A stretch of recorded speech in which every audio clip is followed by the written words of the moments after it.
Well, welcome to the podcast. I'm so excited to be here. That's right. Lisa's in Queensland right now. I'm travelling in Queensland, so it's good to be not too far from you, Lisa. Lisa is a coach of OTs, and pretty much anyone in allied health or anyone who's starting their own NDIS business can learn so much from Lisa. Lisa, what are you excited about lately? Well, my big excitement thing at the moment is simply that it's just learning how to do business in your way and learning how to do it I like to do business in school bells, but I want to have clinical impact. I want to be profitable. I want to have good work-life balance. So that is what I'm excited because I feel like the more I go through this journey, the more I learn about that. And that's what I'm excited to share with other OT sole traders who are wanting the same. I get that, and I work with so many different people in NDIS world, and some of them are OTs, some of them are allied health, some of them are completely unrelated. But I look through your posts and I look forward to them because I know they're relevant for so many people that I work for, all through the NDIS. One of the things that you're really dead set about is when you're working for yourself, one, you should be profitable, but two, you can't be Mm. nasty to yourself. You can't be like demanding 60 hours from yourself or working when you're tired and stuff like that. Tell us about that. What should it be like when you are a high level leader, whether you're a director or a CEO or just a managing like sort of leader? How do you do that in a way that you're not hurting yourself? Well, I think, talking about it from the self-employment side, I think you've talked about CEO. Like that's it, that's the bit. Being your own CEO. So I know lots of old OT sole traders, we don't think of ourselves like that. We're just in there doing the work for somebody else, for our clients, for the stakeholders. But we sort of do self-employment because we see it giving us so much flexibility. That's the dream. Yeah. But for the people that I work with, it's not always the reality. It's like I want to work Monday to Thursday, but my work is also bleeding into my Fridays. I'm doing reports on weekends. Like I keep talking about the dream of flexibility, of having my own, running my own show, but it's not actually like that. So I think first and foremost is to start, like it is so the brain hears every word that we say and we think to ourselves. So if we start saying, not just I'm running this little thing or I've got this little business or like minimizing ourselves, but saying I'm the CEO of my own business. Because when you speak that way, when you think that way, you step into your business differently. Does That's that make interesting. sense? Totally. And a CEO would not allow Mm. themselves to be treated in particular ways. Exactly. Like you think about your best CEO, they've got, or the best CEOs I know, they're inspirational. Like I'm talking about like the best of the Yep. best. They're inspirational. They are also very compassionate. Like they lead, by example. Yes. And they do think broadly versus getting stuck in the details. That's right. So often what I see and what I experienced for myself when I first started in business was I was like, well, this is how many hours I think I could do. Like this seems acceptable to me. And especially if you come from employment where you've worked in private practice and you're like, well, what were my KPIs there? Mm. Like what were my billable hours? And you kind of go, well, I could fit this in and around and you think I'm going to work these days, these hours because that seems appropriate. Like I could make that work. Whereas what I would love to see people do, and this is what I do for myself and for my clients, is we actually look at the outcome that they're wanting to achieve personally, professionally, whatever. What's the outcome you want to achieve in a year's time? I think if you go any further than that, it can feel a bit stretchy, but like 12 months, like, yeah, I can make stuff work in 12 months, but I can also picture that 12 months. And then we just reverse engineer it.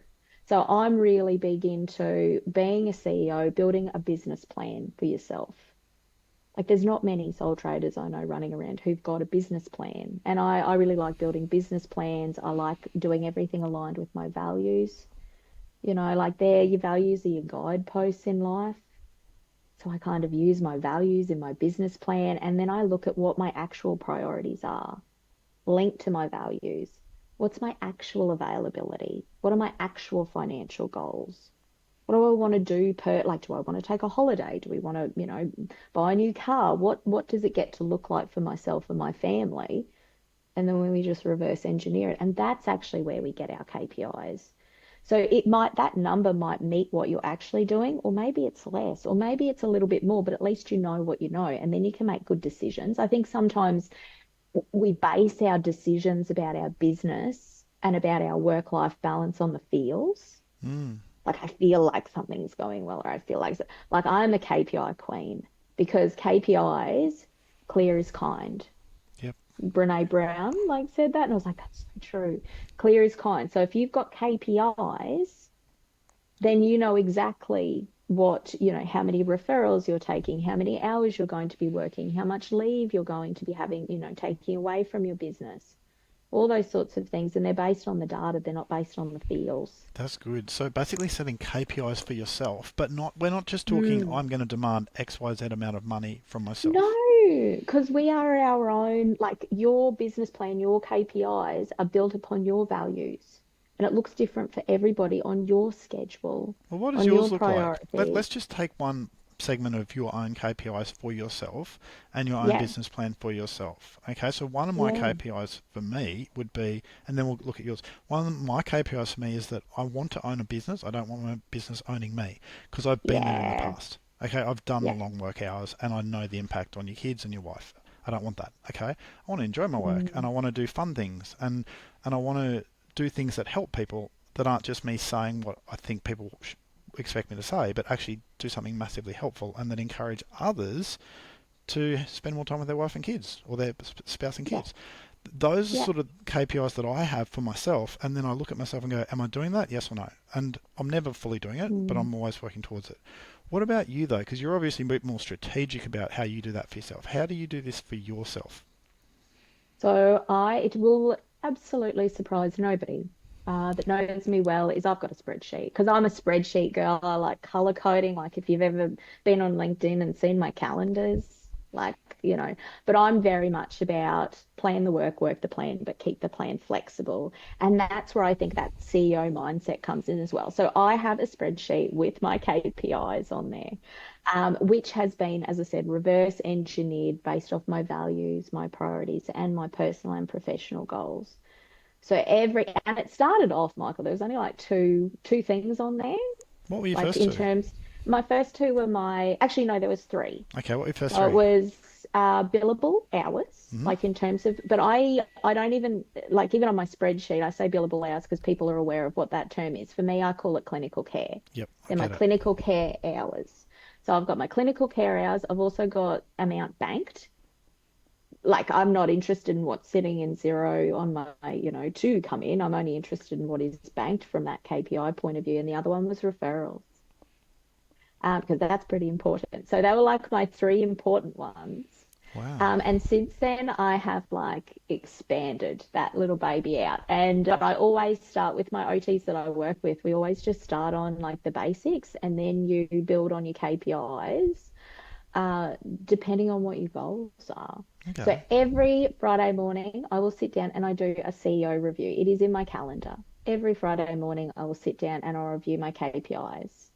Um, and I will just look at what the data tells me. So sometimes I've noticed for myself, especially when I first started in business, I got really overwhelmed. God, there's all the things you could do. And there's this person doing that, and that person doing this. And you're like, oh God, where do I start? Whereas when you have KPIs, it stops that following the bouncing ball. It stops shiny bauble syndrome. I just look at what are my lowest KPIs for the week. That's all I have to focus on. Just focus on that. And then I think, well, how could how could that data be helpful to me? Well, if the referrals are low, maybe I get to have more conversations. Maybe I get to go to that networking meeting. Maybe I get to, oh, I haven't spoken to that person in a while to let them know about my capacity. Yep. Is there an ability for me to switch out an email that I send at a closure? So it tells that person I've really enjoyed working with them and I'm celebrating that amazing outcome that we've got and just let them know, hey, I've got room to take on more if you want to send me something. So there's just always little shifts that you can make, and then I'll pop that activity that I'm going to do, next week in my calendar. So I review and I make decisions about my business days based on the data because I am a wonderfully emotional person, and yeah, it helps to make it feel less personal. Like I have a business, but I am not my business. That I is have so a good. business. It's like, Yeah. I remember once, this is going back about 10 years, I just wrapped up a business and I went from being, in my own head, super important to being a Mm. nobody. And then I'm like, well, what's wrong with me, Michael? I was never my business. That was just a role. It was my job. Well, what's wrong with you? Yes. Pull your head in, Michael. Yeah. It took me three Yeah. days to realise that, but we are not our business. It's just where we happen to work. And our business Yeah. is not at our funeral. You know, No. our spouse No. and our kids are at our funeral. So Mm. you've talked then really like thoroughly and helped us see when you are running your own thing how you can get the best outcomes from yourself. And I remember at one point I got, because when I first started with my KPI document, there's like 20 things on there now, but at the time there was a few and it was all in the red because obviously I've got it color coded because that's what I do. So red is not achieved, green is achieved. So at one point it was all red and I'm like, oh, and then I got it to the point where it's all green. And I went to my business coach, high fives, that's my win for the week, it's all green. And he said to me, awesome. Now it sounds like it's too easy. You get to up it. And I was like, what? Like, what is this? I've just told you I ticked all the boxes. The thing is, I am the CEO of my own business. I don't need to be a multimillionaire. I just need to design a business that works for me and helps me achieve my goals. So I said, thank you very kindly for your advice, but I'm just going to keep them as they are. But what I love that conversation did for me is it gave me the permission to think about my KPIs a bit differently. It gave me permission because he saw red as being a great thing, where I saw red as being, ooh, I may be not doing something right. So he gave me full permission to go, have those babies be red because that is what helps you move to different levels. And I was like, that, I don't know, it just changed something in me. What you're saying is amazing because you're saying that goals that aren't delivered yet are not failures, they're works in progress, or I can reset those goals later if they don't suit me. That is amazing. 100%. I reckon, I could be wrong, but I reckon there's a lot of leaders within NDIS world right now watching this just going, well, if Leesa can give herself permission to be adequate but not brilliant at every aspect, well, so can I. And Mm, out of that comes the sense that I don't need to overperform. Am I performing because I want people to approve of me? Am I performing? Am I trying to impress myself? Am I trying to impress my parents who may or may not even be alive?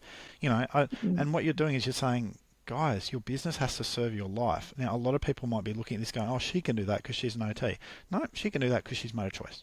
Whether you were doing an OT work or whether you were a still provider or community access, whatever, we can all do this stuff if we choose to. So, Lisa, I think what you've mm. done today is so encouraging. If someone is an OT, though, and they want some OT coaching, how do they find you, Lisa?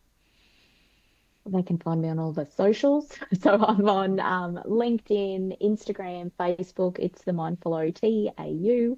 Also my website, themindfulot.au as well. Fantastic. And yeah, get in touch. Yeah, and if you can't find her, send me a message. I'll put you in touch with her. Lisa, thank you so much for hanging out today. Thank you for spending your time with us. My pleasure.